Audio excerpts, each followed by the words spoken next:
મિત્રો, હું ધામેલિયા પિયુષ આપ સૌનું સ્ટડી ઇન ગુજરાતી ચેનલમાં હાર્દિક સ્વાગત કરું છું. આજનો આપણો વિષય વિજ્ઞાન, ચેપ્ટર નંબર 14 ઉર્જાના સ્ત્રોતો આપણે ભણવા જઈ રહ્યા છીએ.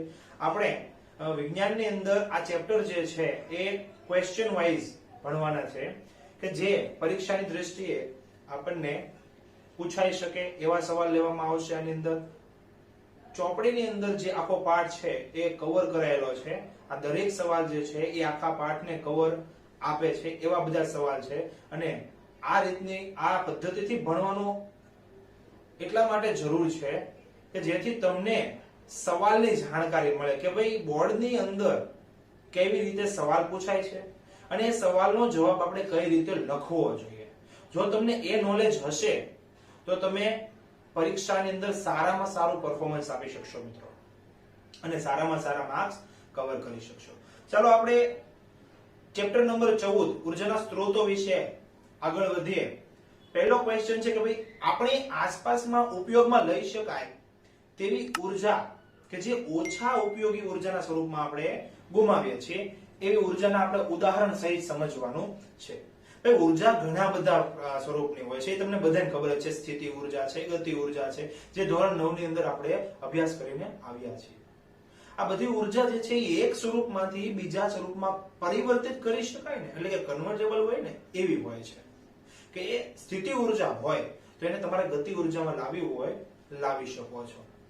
ઉર્જાના કોઈ પણ સ્ત્રોત જે છે એનો કાર્ય કરવા માટે તમે જો એકવાર ઉપયોગ કરો અથવા તો કોઈ ઉર્જા જે છે એક વખત વપરાઈ જાય છે મિત્રો, ત્યાર પછી એનો પુનઃ ઉપયોગ કરી શકતા નથી. એવા ઉદાહરણ આપણે જોઈએ. જો કોઈ એક પ્લેટ છે એને ઊંચેથી પડતી મૂકવામાં આવે, એક્ઝામ્પલ તરીકે આપણે લઈએ કે જો કોઈ એક પ્લેટ છે એને આપણે ઉપરથી આમ મૂકવામાં આવે તો એ પ્લેટ જે છે નીચે સીધી ગુરુત્વાકર્ષણ બળને કારણે ક્યાં જશે? નીચે તરફ જશે. અને સીધી ક્યાં અથડાશે? તો કે જમીન સુધી અથડાશે. જમીન સાથે જેવી અથડાય છે બરોબર, એ સ્થિતિની અંદર ઉપર તો કે સ્થિતિ ઉર્જા, છૂટી મૂકી ગતિ ઉર્જા, જમીન સાથે અથડાણી એટલે પાછી કેવી થઈ ગઈ? સ્થિતિ ઉર્જા. તો આની જે મૂળ સ્થિતિ ઉર્જા છે બરોબર, એ હવે કેમાં કન્વર્ટ થઈ જશે? ધ્વનિ ઉર્જામાં પરિવર્તિત થાય છે. કઈ ઉર્જામાં? ધ્વનિ ઉર્જામાં. મિત્રો આ આકૃતિ જે છે એની અંદર ધ્વનિ ઉર્જાનું વિદ્યુત ઉર્જાની અંદર રૂપાંતરણ દર્શાવેલું છે. જે તમે આની અંદર જોઈ રહ્યા છો, આ તરંગો જે છે એ તરંગો ધ્વનિ ઉર્જા દર્શાવે છે કે જે સ્થિતિ ઉર્જાનું ધ્વનિ ઉર્જાની અંદર રૂપાંતરણ થયું છે બરોબર. હવે એ ઉર્જાનો તમે પુનઃ ઉપયોગ કરી શકવાના નથી. કોઈ પણ સંજોગોમાં એ ઉર્જા પુનઃ ઉપયોગી બને નહીં.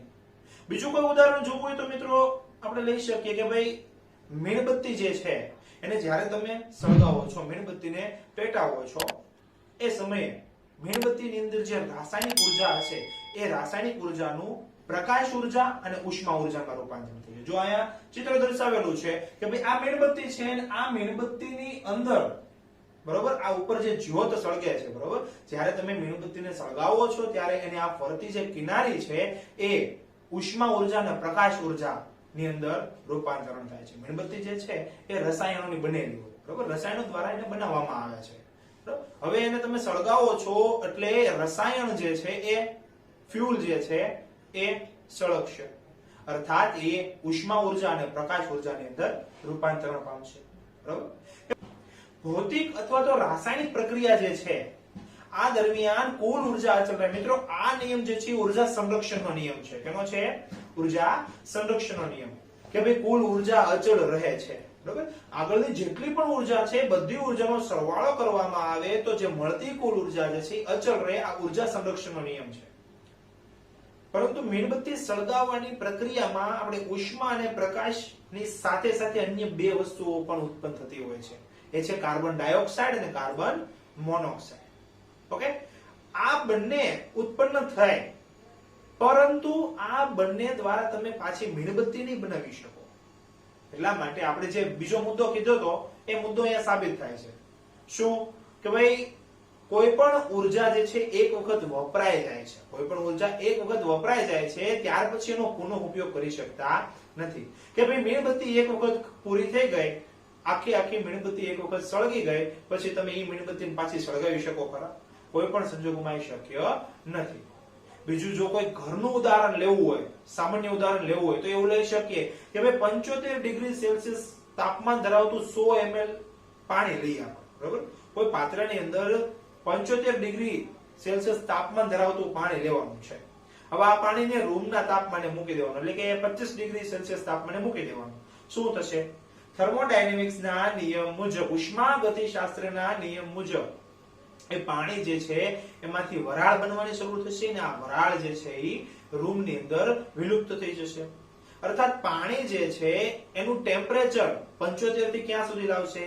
રૂમ ટેમ્પરેચર સુધી, અર્થાત કે 25 ડિગ્રી સેલ્સિયસ સુધી તાપમાન લાવશે.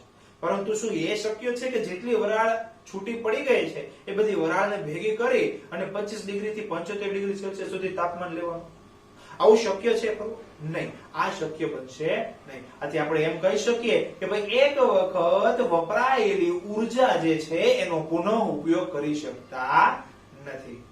ઓકે મિત્રો, વિદ્યાર્થી મિત્રો, બીજો સવાલ લઈ અને નેક્સ્ટ લેક્ચર ની અંદર આપણે મળીશું. મિત્રો, નીચે ડિસ્ક્રિપ્શન બોક્સ ની અંદર આ લેક્ચર ને લગતી ક્વિઝ આપેલી છે, તમે એ ક્વિઝ ને જોઈ શકો છો, તમે એ ક્વિઝ ને રમી શકો છો. આ વિડિયો ગમ્યો હોય તો શેર કરજો, લાઈક કરજો અને સબસ્ક્રાઇબ કરવાનું ભૂલશો નહીં.